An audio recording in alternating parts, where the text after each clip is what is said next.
Jammu district में कोविड-19 के कारण जब पहली मृत्यु हुई तो अंतिम संस्कार में बवाल मच गया। दो कॉर्पोरेटर्स खड़े हो गए जिन्होंने कहा कि यहाँ पर अंतिम संस्कार हम जोगी गेट में नहीं होने देंगे। उसके बाद होना तो ये चाहिए था कि एडमिनिस्ट्रेशन इसका सुओ मोटो कॉग्निजेंस लेती और ये कोशिश करती कि उन दोनों कॉर्पोरेटर्स के खिलाफ एफआईआर दर्ज होती, लेकिन ऐसा नहीं हुआ।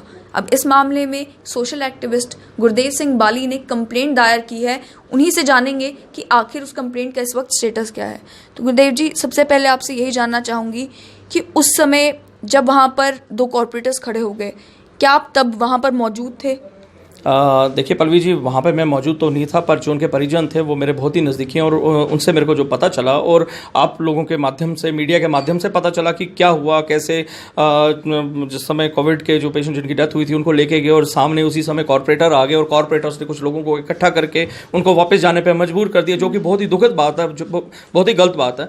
तो तब मैंने सोचा कि वे डेड बॉडी को फिर उस समय लेके हॉस्पिटल लेके आए, दूसरे दिन फिर था। तो जिस समय यह संस्कार करने शास्त्री नगर आए तो उसी समय मैं पीर मिठा थाने चला गया और कंप्लेंट रजिस्टर कर दी, सो दैट कि इन लोगों पे कुछ एक्शन हो, ताकि आगे चल के दोबारा कुछ, भगवान ना करे, ऐसा कोई दोबारा ऐसी स्थिति है बनती है, ऐसी दिक्कत आती है तो उन लोगों को ऐसा फेस ना करना पड़े।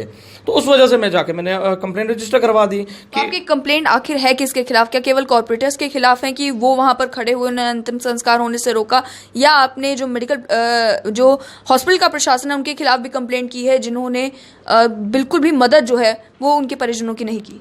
देखिए, जहाँ तक हॉस्पिटल के प्रशासन का, जो हॉस्पिटल वालों का सवाल है, तो उसमें तो मैं उसमें नहीं खड़ा हुआ। वो तो परिजन को पता कि क्या दिक्कत आई है, क्योंकि वहाँ का मेरे को इतना नहीं है, क्योंकि बॉडी जब वहाँ से एम्बुलेंस में आई तो मेरे को लगा कि हॉस्पिटल वालों ने भेजा हुआ है, जो एम्बुलेंस में आ रही, तो इसलिए कुछ बनता नहीं कि मैं हॉस्पिटल पर कोई उंगली उठाऊँ। तो रही बात जो सामने की थी, जैसे कॉर्पोरेटर थे, क्योंकि जब भी सामने आया तो कॉर्पोरेटर ही आया। कॉर्पोरेटर का काम था, एक पढ़े लिखे लोग हैं, एक कॉर्पोरेटर को लोग जिता के सामने लेके आते हैं। कॉर्पोरेटर का काम था उन लोगों को समझाना कि भाई जो कोरोना पॉजिटिव पेशेंट है जिसकी डेथ हुई है, WHO की गाइडलाइन के हिसाब से किसी को कोई खतरा नहीं है, आप लोग शांत रहिए, आप लोग अपने अपने घर में बैठिए, इनको अंतिम संस्कार करने दीजिए, जो कि एक काम था, जो एक हमारे जो सिटीजन है ऐसे उन लोगों को, और खासकर एक जो पार्षद है, जो एक कॉर्पोरेटर, उसका काम था। बल्कि उसको छोड़ के तो वो सामने खड़े हो गए, हमने तो होने नहीं देना। और आप देखिए मीडिया में भी उसने कहा हुआ है, कॉर्पोरेटर ने, हमने जी वापस भिजवा दिया। दूसरे एक और थे जो गुजरनगर से कॉर्पोरेटर हैं, अरे आपका क्या काम था? आप गुजरनगर में बैठे हुए, गुजरनगर का इधर का लेना देना नहीं है, तो आप वहां से उठ के इधर कॉर्पोरेटर के साथ आके सामने खड़े हो जाते हो, नहीं जी हमने होने नहीं देना। क्या मकसद है? इसका मतलब है कि कहीं ना कहीं उन लोगों की या तो कुछ दिमाग में और ही कुछ चल रहा होगा, या अपने आप को लोगों के सामने बताने के लिए कि हम आपके हिमायती हैं, जो कि बहुत गलत था। तो मैंने सीधा सीधा रितु चौधरी के खिलाफ, जो कॉर्पोरेटर है वहाँ, उसके खिलाफ मैंने कंप्लेंट रजिस्टर करवा दी। और साथ ही साथ मेरी जो मेल होम मिनिस्टर तक गई है, अमित शाह जी के पास भी गई है, MS होम कृष्णा रेड्डी जी के पास गई, गवर्नर साहब को गई, मेयर जी जो हमारे आदरणीय मेयर हैं उनके पास गई, डिपकॉम, DC सबके पास मेल मेरी पहुँच चुकी है। ठीक है, अब ये मीडिया का भी काम रहता है, आप इन सबसे पूछिए कि अगर मेल आई है, मैं आपको प्रूफ दे दूंगा मेल का। आपका काम, आप लोग देखिए, आप डिपकॉम, DC इन सबसे पूछिए, आपके पास मेल आई थी तो आपने क्या इस पे एक्ट किया, क्या हुआ, कंप्लेंट क्यों नहीं अभी तक रजिस्टर हो रही, क्यों डिले हो रहा है? आप जो पीर मिठा थाने में गए, क्या उन्होंने कंप्लेंट रजिस्टर करने उन्होंने उसी समय मार्क कर दी और कंसर्न जो गुजरनगर थाना है वहाँ पे उन्होंने भेज दिया। वहाँ के ऐसा ही अशरफ हैं, अशरफ ने देखा, तो तब मेरे को अशरफ साहब वहाँ बैठे हुए कह रहे हैं कि बाली साहब चाबी मेरे पास थी, हमें तो पता ही नहीं था कि कोविड पेशेंट आना है। अरे अगर आपके पास चाबी थी तो जो पर्ची उनकी कटी गई वहाँ से, वहाँ पे आने की जो एक सिस्टम है समिति का कि आप उसमें काटते हो, कितने चार्जेस लेते हो, 1819, 2000 जो भी है, वो आप पर्ची काट के दे रहे हो, पर चाबी आपके पास है। कैसे पॉसिबल है ये चीज़? ठीक है, मैंने उनकी बात मान ली, क्योंकि पुलिस प्रशासन है, हम उनको गलत नहीं कह सकते, कहीं ना कहीं वो भी अपनी जगह ठीक होते हैं। अब सब में से कोई एक बंदा कोई कुछ कर जाए तो उस पर हम सारी पुलिस पे उंगली नहीं उठा सकते। उसके बाद मेरे को बुलाया गया, मेरा बयान लिया गया, जो कि गुजरनगर थाने में गया। वहाँ पर उन्होंने मेरा लेने के बाद तो मैंने उसे अशरफ साहब से पूछा फ़ोन करके, अशरफ जी बयान मेरा तो हो गया, जो आपने बाकियों का लेना है वह क्या? कहते आप SHO साहब से पूछो, मेरे से क्या पूछते हो? ये रवैया था जो कि अभी वहाँ से ट्रांसफ़र हो चुकी हैं ऐसा। तो मेरा ये कहना है कि कहीं ना कहीं जो ऐसे ही वहाँ पे इंचार्ज अशरफ थे, उनकी भी कहीं ना कहीं कोई कमी रही है, गलती रही है। मैं तो चाहूँगा कि उनके ऊपर भी इंक्वायरी हो, उनके ऊपर भी हो कि आखिर वो ऐसा रोल क्यों उन्होंने प्ले किया। अगर मेरा बयान हो चुका था तो क्या उनका कितने दिनों के बाद, क्या अभी तक उन्होंने बाकी जो परिजन है या बाकी किसी का बयान अभी तक लिया? ये तो पूछने वाली बात है। गुजरनगर थाने पुलिस चौकी वालों से आप पूछ सकते हो कि अगर उनका हो चुका, बाकी का कहाँ? कॉपी मेरे पास पड़ी हुई है उनकी भी। उसके बाद होम से भी लेटर आ चुकी है, ठीक है, फिर भी अभी तक नहीं हुआ। थक हारने के बाद मेरे से एक बहुत बड़ी जो गलती हुई है, जो मौतें जो ज़ारू ब्रदर्स की हुई, उनका मैं उसकी ज़िम्मेदार मैं अपने आप को मानता हूँ।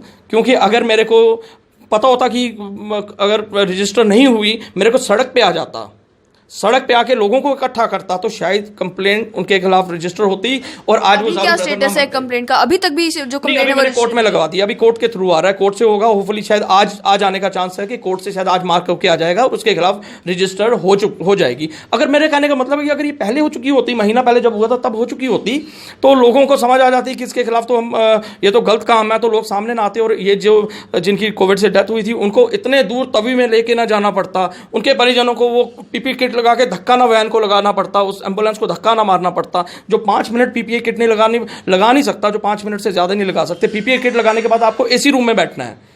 और आप सोचिए कि 42-43 डिग्री में उनके परिजन जो साथ में आ रहे हैं पीपीई किट लगा के आधे घंटे से, उसके बाद वैन को भी धक्का लगा रहे हैं, धक्का लगाने के बाद पानी मांग रहे हैं, 2-1.5 किलोमीटर तक दौड़ रहे हैं, और इतने बुरी तरीके से छोटे 30 और 40 साल की उम्र में ये आंसू आ जाते हैं ऐसी बात समझ के। अगर उन पर कंप्लेंट हुई होती तो शायद उनका भी अंतिम संस्कार, उनका जिसकी डेथ हुई थी, किसी शमशान घाट में हुआ होता, किसी छत के नीचे हुआ होता, तो शायद आज वो लोग भी हम लोगों के बीच में ही होते, अपने बच्चों के पास बैठे होते, अपने बूढ़े बाप के पास बैठा होता वो बंदा। तो कहीं ना कहीं हम अपनी गलती मानते हैं, हम अपने लोगों की गलती मानते हैं जो सामने नहीं आए कि एफआईआर क्यों नहीं रजिस्टर हुई।